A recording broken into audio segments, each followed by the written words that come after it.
story that I want to start with is around branding and positioning yourself.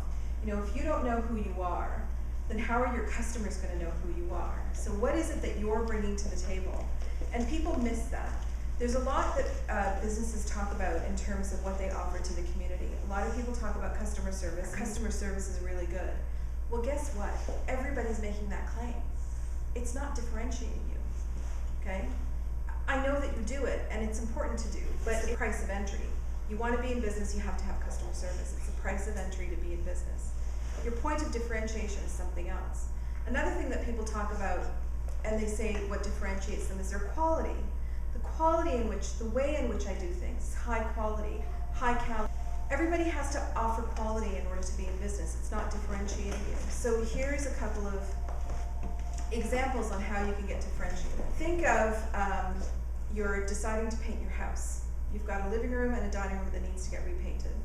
And you go through the internet and you type in house painter and then the name of your neighborhood, say Milton.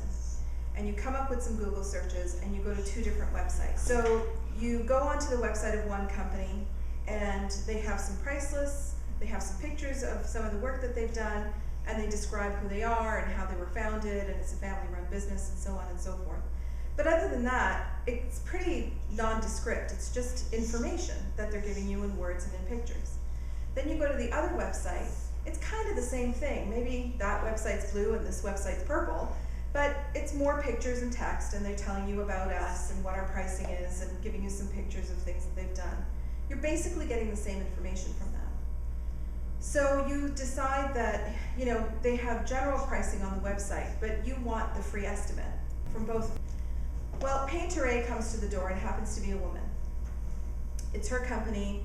She walks in and she sees that there's lots of little shoes at the front door. And she says, oh, how many little children do you have? So, oh, you know, I've got 3 kids, they're all under 8, and you know, it's pretty busy around here. And she's just really engaging from a family perspective.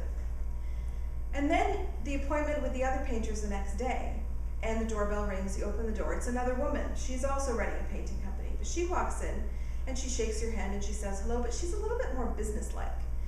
And she comes in, and as soon as she walks into the area that you want painted, she starts to feel the walls.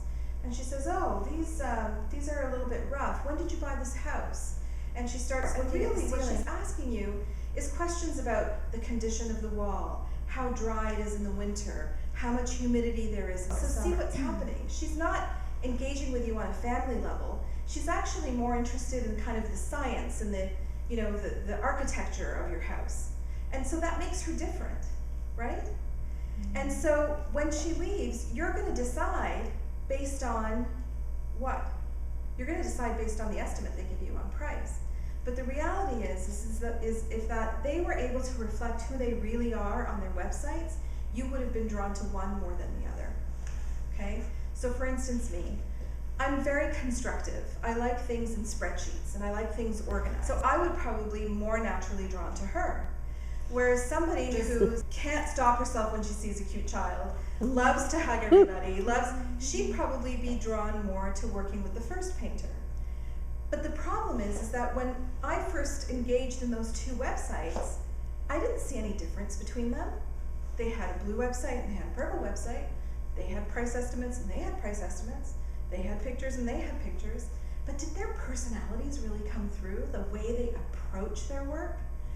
Because if the one website that was blue was like pictures of kids' drawings and telling kids stories and, you know, how the kids loved the room that was painted, I probably would have liked that. I would have, you know, appreciated that they're family oriented, because ultimately I have family values too.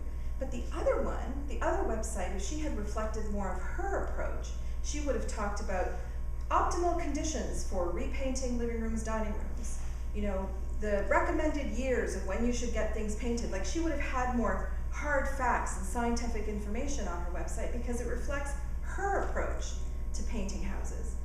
And even though I would have appreciated the family one, because it's me, I would have been drawn to this one. And how many calls would I have made for a free estimate? I only would have made 1 call. And as long as I felt that that was a person I could trust, I probably would have just hired them regardless of their estimate. You know, but I couldn't tell the difference between what these two different organizations were going to bring to my life. And when they walked in the door and I realized that their personalities were different, it was too late. I was already making my decision based on price. So if you don't reflect who you are and how you present yourself out into the world, people are just going to start buying based on price. You know, so how do you, that's the piece that's important in branding, is pulling that out.